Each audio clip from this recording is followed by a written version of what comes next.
That we don't have a middle part there. We just go from laughing to that was it. All or nothing.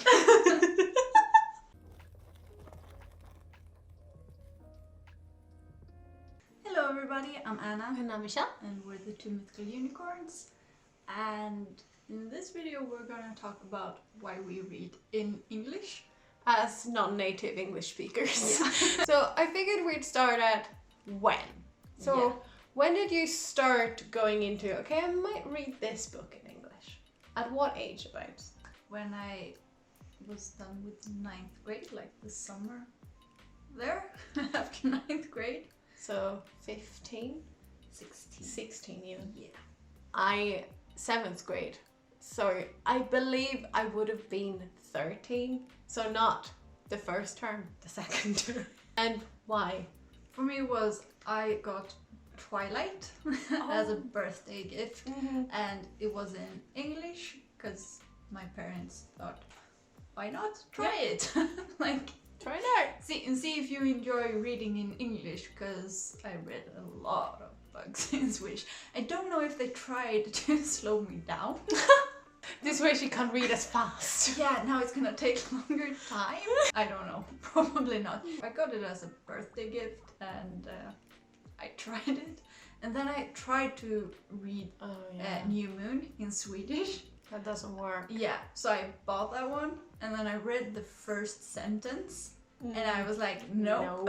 I had to go back to the bookstore. I was like, no, I want it in English. In the middle of a series, it's almost impossible to change language. Like it's entirely different. Yeah. It doesn't. Yeah. Ugh. It's not the same. No, definitely not. Why? I don't really know. Technically, I have no because I did that on my own. I think I just wanted to get better at it. I wanted to get better at English. I think that was the main goal at the time, actually. And what I tried doing was I picked up Harry Potter.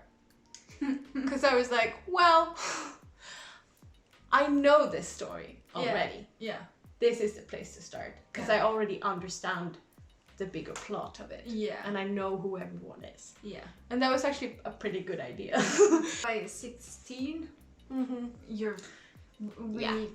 were pretty good at English. Mhm. Like we start in 4th grade, third grade. Second or third? Third, I think. Well, we're No, about no, 8. second grade. I think second grade. Yeah. So we're about what, 7 or 8. Yeah. We start pretty early. So By the time you're 15, you've studied it for almost, I was gonna say 10 years, but that's not exactly, like 8 years. yeah. So if you're good at school, you know quite a lot of English. Yes. So why have you then continued only well, at this point you're actually trying to read more Swedish books. Yeah, I'm though. trying to get back into reading Swedish more. Mostly, it's a better selection. Like, Yeah. in Swedish, it's a lot of Nordic noir. It is a lot of crime stories. Like, it's a cop with a problem with alcohol. That A is lot of the time. solving murders. Like, that is a lot of Swedish books. Like, there is other stuff, of course. Of course But there that is like the popular stuff among like grown-ups. So the better selection is the biggest one. Yeah, because it's also like reading books, because I think that was another thing in those younger ages was like, why would I wait for a translation to Swedish when I know English and the author is English themselves? Yeah, that is another part. It's like, that doesn't make any sense. No. It's like waiting, because often it's a year later that the translation comes out. Because a lot of the time they wait to see if the book does well in English, Which makes sense and then they decide. if they're gonna publish it. That was another thing. It was also like, I want to read it the way the author wrote it, Yeah. if I can. Yeah. A translator are translating, they're technically a writer for a writer. Yeah. Because they're sort of interpreting what they're writing. Yeah. Kind of. There's a disconnect in between. So I'm like, well, if I can read it in English, which is the author's native language, I would rather do that. Yeah.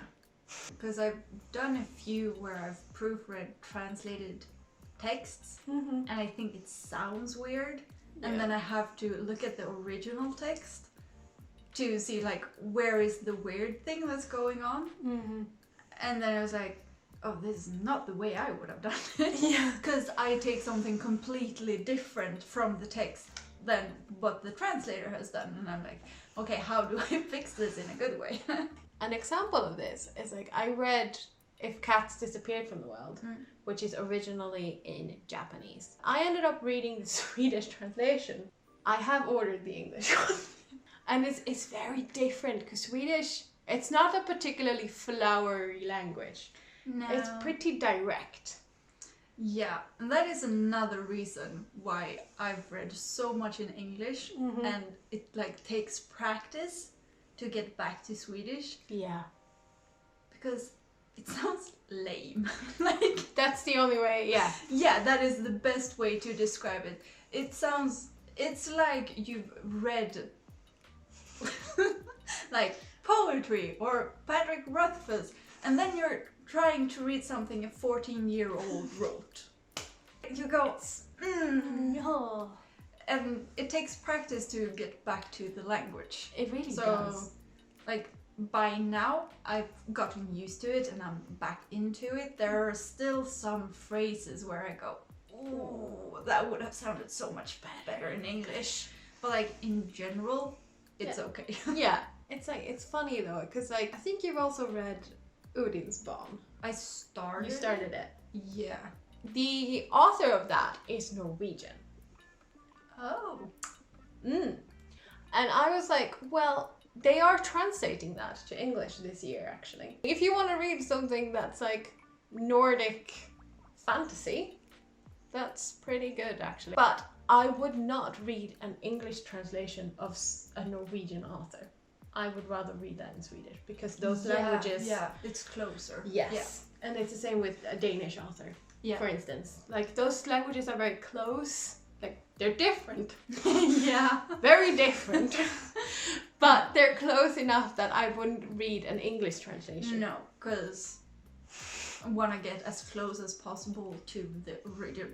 Exactly. Yeah. That's a Yeah. Norwegian author, so I would read that in Swedish. Yeah. There are certain instances where I'm like, that doesn't make sense. Because there's not a lot of fantasy, like with the selection. Swedish publishing houses do not put their money into fantasy. No. Those are a lot of small publishing companies that I'm trying to find. Oh yeah. Like I'm hunting them out now. That's also the thing, like when we're discussing the Swedish market in books, Yeah. we're kind of talking about the Swedish authors, like not the stuff that's being translated necessarily. No. Because yes, there are translations of like YA fantasy and fantasy and John Green books and stuff like that. Of course there is. Yeah. But like the Swedish like market is quite different from what is being translated a lot of the time, I would say. You would know better, but because we looked at like top 20 books for 5 years. It was at least 10 Nordic noir books in those 20, at least. Jesus. And then there were like some feel-good books. I feel like Backman might be. Yeah. that counts as a feel-good. Yeah, I was like, Yeah. there comes the Swedish like accent. Yeah. Because I can't say his name in an English, like, how do you do that? Who wrote A Man Called Uwe? Yeah. Uwe. For God's sake. I guess he's kind of a surprise in the Swedish market, I would say. Well, Like, how big his books but have that become. genre is growing. Yeah. Like, it's getting more and more. And it's like, now it's hard to get in on that market because there are so many authors that has gone that way. Yeah, but I would imagine that when he started, Yeah. he was one of the authors that sort of got into that pretty early. Yeah.